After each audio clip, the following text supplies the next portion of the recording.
Uncanny Valley written by Aestics. Sharp 5 misplaced eyes. Open corner bracket Hajime Nagumo. Rimuru Tempest. That was his name. The object of our struggle, the record of our persistence, the shadow cast over every step we took, every enemy we crushed, every scar we bled for. The storm we chased without knowing, until we finally understood just what kind of monster we were up against. It didn't matter that we'd survived the Hydra. It didn't matter that we'd pushed past the edge of death so many times we could no longer feel the difference between numbness and victory. Because compared to him, we were still crawling. The Orcus Labyrinth was nothing more than a graveyard of the old world's hopes and delusions. And yet, buried within its depths, Oscar Orcus's ruined workshop, was a message left behind by the one who stood far above. It was a simple letter. Plain paper, ink slightly faded, left on the workbench like a casual afterthought. But the tension it carried felt heavier than the crust above our heads. I picked it up, read it aloud, once. Then again, quietly this time, just for myself. Dear Hajime and you, first of all, Hajime, I know what kind of man you are. You hunger for growth, for progress, for power, not just to survive, but to surpass. And most of all, you want to catch up to me. To stand on even ground, maybe even look me in the eye and say, I've beaten you. That's fine, I get it. If I were you, I'd probably feel the same. Hell, I might even cheer you on, in some twisted way.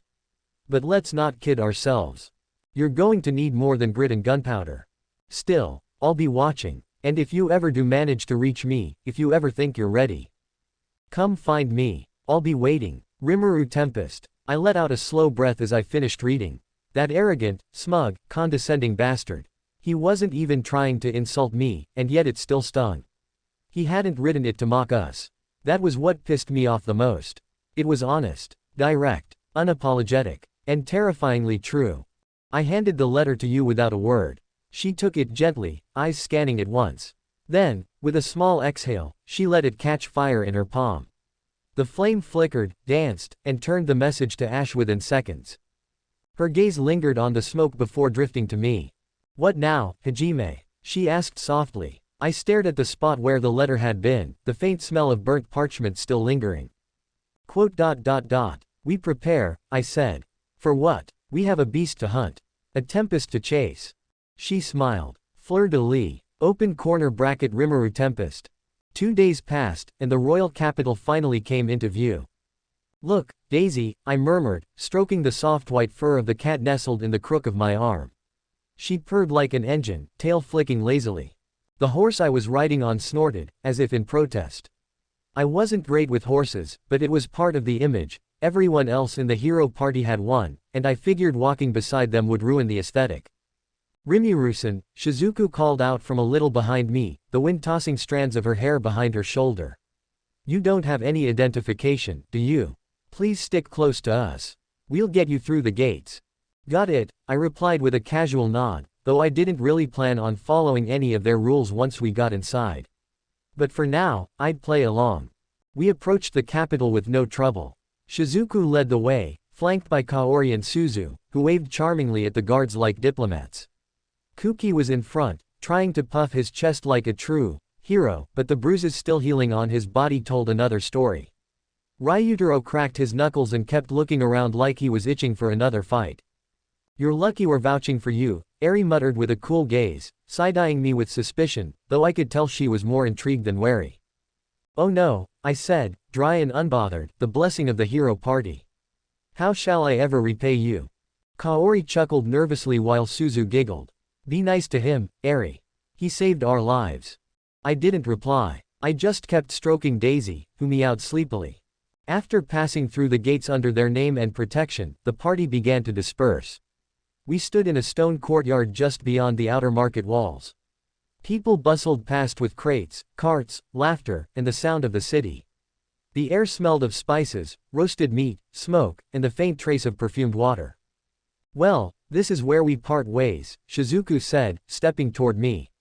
Thank you for everything, really. If we hadn't met you. I raised a hand. Don't sweat it, you all did fine. Kuki, bruised ego in tow, walked up beside her. If you want, I mean, you should consider staying with us.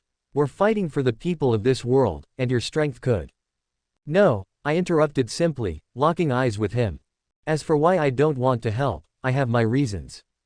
But you could be helping humanity, Kuki insisted, his voice rising. You've seen how dangerous this world is. You can't just turn away when you have the power to. I said no, I repeated, smiling faintly. Kuki's fists clenched. What kind of person stands by while people suffer? The kind who knows this world's suffering is orchestrated, I said. I didn't explain further. Let him stew in that. The silence was heavy. Shizuku, Kaori, and the others picked up on the tension immediately. Kuki backed off with a scoff, and Suzu quickly changed the subject. Well then, good luck. And Rimuru-san, stay safe. I offered a wave. Sure, you all take care. And like that, I wandered off. Tall sandstone buildings framed every street, marketplaces buzzed with hawkers and musicians, and every step down the cobbled path felt like I was diving deeper into a city not too unlike a fantasy Venice, if Venice had magic and people with swords casually roaming around. Daisy remained curled up in my arms, snoozing peacefully. Her presence was oddly grounding.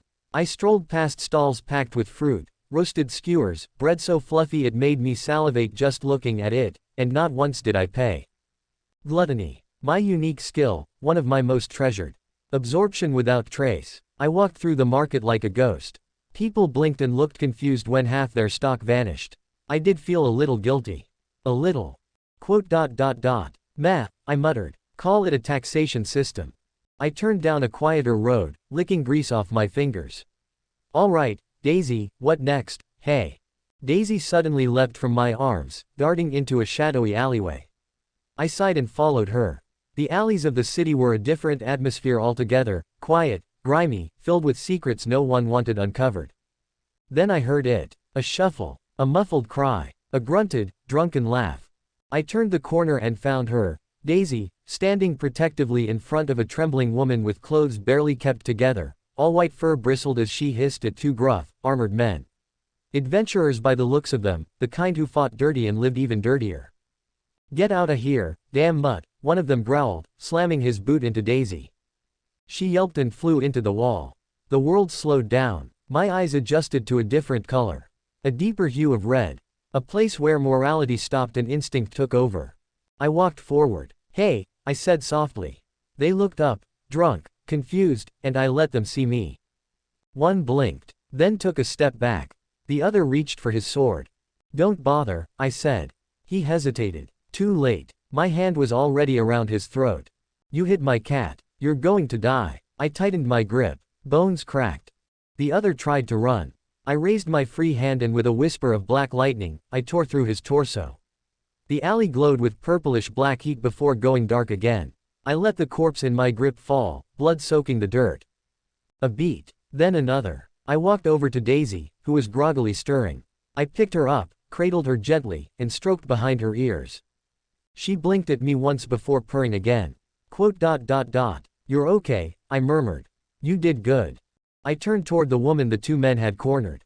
She was shaking, her clothes still torn, but alive. I didn't say anything. She didn't either. I walked past her and out of the alley, licking a bit of blood off the side of my thumb. You really are something else, huh? I whispered, looking down at Daisy. She meowed, proud and content. We meandered through the city for a while after that. I let Daisy perch on my shoulder this time, her tail brushing lightly against my back as she balanced there like a queen. The buzz of the market eventually faded as I took a few turns deeper into the less reputable quarters of the capital. Every city had them, the places where eyes darted away from you too quickly and doors shut faster than the wind. I hadn't intended to linger too long. Maybe just steal a bit of wine, take in the atmosphere. But as I passed by an open cafe with worn tables and brass lanterns, my stomach stirred again, figuratively, of course. I paused just short of one of the corner tables. Daisy flicked her tail in approval. Then, just as I was about to casually swipe some dish from the open kitchen, someone slid a dish in front of me. A freshly grilled steak, medium rare, juices glistening. Alongside it, 3 perfectly round sunny-side UP eggs. Eat, came the voice of an old man sitting across from me. He wore a loose brown robe, weathered but clean, and his gray beard hung just below a serene smile. My fingers twitched. I looked down at the plate, then at him. Free food, that easy? I asked. The old man shrugged. You looked like someone who needed a little kindness today. Funny, I muttered, picking up the fork. Most people think I need a little beating. He chuckled quietly and took a sip from a wooden cup. Maybe both. I dug in. Not because I trusted him. Because I didn't have to. My resistance had already kicked in the moment I tasted the meat. There was something bitter beneath the rich juices, hard to place, subtle. But it wouldn't matter. The steak was good, at least. Poisonous, but tender. Daisy nibbled at one of the eggs, purring like she'd found heaven. So, I asked, chewing slowly, you often feed strangers. Only the ones who smell like storm clouds and blood. Huh. I swallowed, smiling thinly. You've got a sharp nose, old man. We didn't talk much after that. Just a few casual words. Nothing important. He told me his name was Ben, and that he used to be an adventurer before retiring. I said nothing real. Just nodded where needed. Eventually, he stood. Well, I should be going, he said, stretching. Good luck out there, boy. I watched him walk off. Calm. Measured. He didn't even glance back. Interesting. He's the first one to assume I was a boy firsthand, I thought as I finished what was left, scooped Daisy into my arms, and casually turned the corner. But I wasn't done. 5 minutes later, I emerged from a shadow on the roof of a nearby tower. High above the bustle of the street. The sky above was clear. No wind. Just the dry warmth of the sun 4:30 in the afternoon. I found him leaning against a railing, gazing out over the city like a man who truly had retired. Pity. I stepped out of his shadow using shadow motion. The air shrieked. He didn't have time to turn. The blade of dark plasma hummed to life as I pressed it gently, just enough to singe the fabric, against his neck. Poisoned steak? I asked softly. Kind of cliché, don't you think? Ben went very still. I take it you didn't like it. Oh, I liked it. But my insides didn't even flinch. I leaned in a bit closer, my voice lowering. You must be out of practice. The years have gotten to you. Silence. Then, a chuckle. You knew all along. I let the edge of my sword get slightly closer, enough for the tip of it to make a shallow cut along his jawline. A warning. Blood dripped in small amounts, evaporating as it made contact with the blackness of my blade. Your eyes were too calm, I said. Your fingers didn't shake. Retired old men don't walk like trained killers.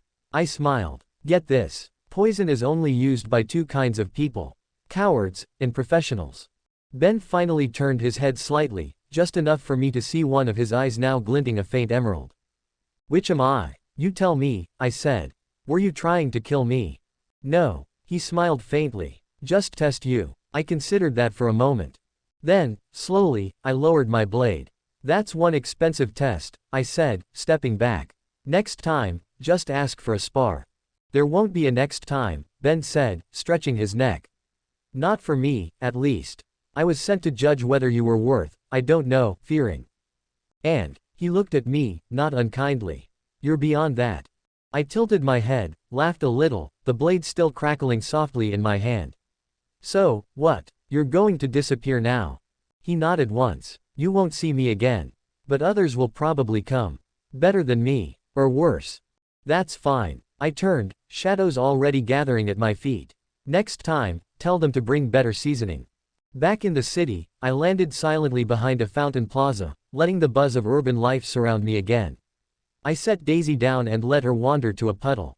You've got sharp senses, I told her, watching her reflection ripple in the water. You picked up on him too, didn't you? She didn't reply, just lapped at the water and flicked her tail.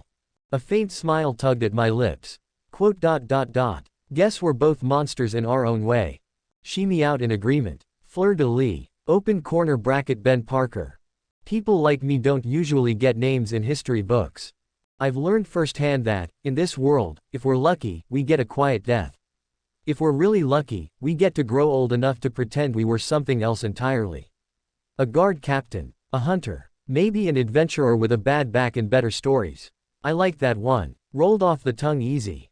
I hadn't taken a job in 10 years. Not since my team was slaughtered by that damned behemoth at the labyrinth.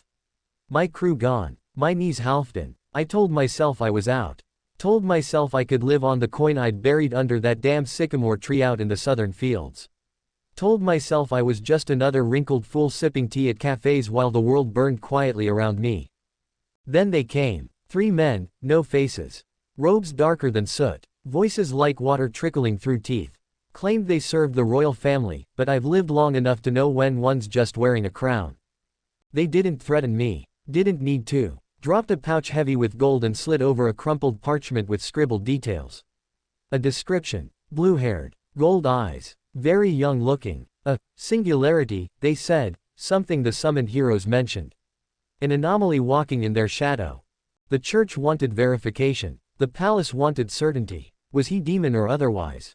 Or worse, free. All they wanted was confirmation. Just test him. Nothing fatal. Nothing obvious. See what he is. See what he does. And for that, they'd pay enough for me to vanish again. Truly vanish. Maybe even buy back the years I lost. So, I did what I do best. I watched and followed from a distance. Noticed how he walked with a cat like it was a prince, not a pet. And when he passed by the cafe that afternoon, I saw the hesitation in his stride.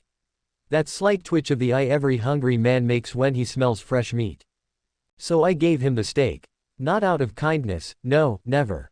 Just a thin layer of nightshade syrup, undetectable in flavor, slow to settle. Would have knocked out a wyvern's digestive system in minutes. He didn't blink. Ate like it was breakfast on a spring morning.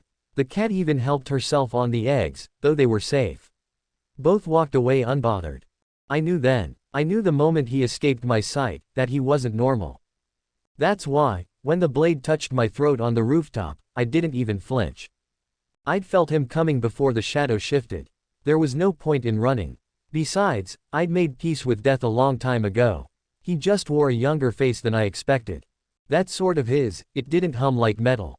I don't know exactly, but the most apt thing I could say was bottled and sharpened storm.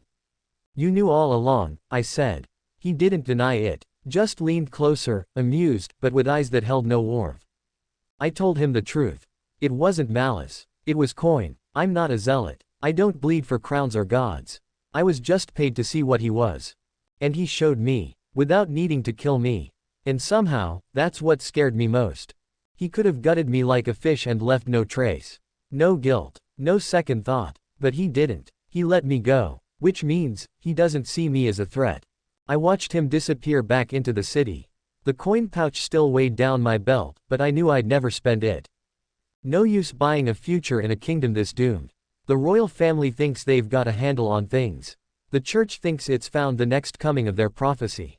But if they push him, if they test him again, he won't draw a blade next time. He'll draw a line, and they'll fall on the wrong side of it. Of course, I'm out of all that. No more jobs. No more tests. No more royal errands. I'll fade like I always should have. Quiet and unnoticed and discreet. And if they come looking for me, I'll point them toward the sky. Let them chase the storm.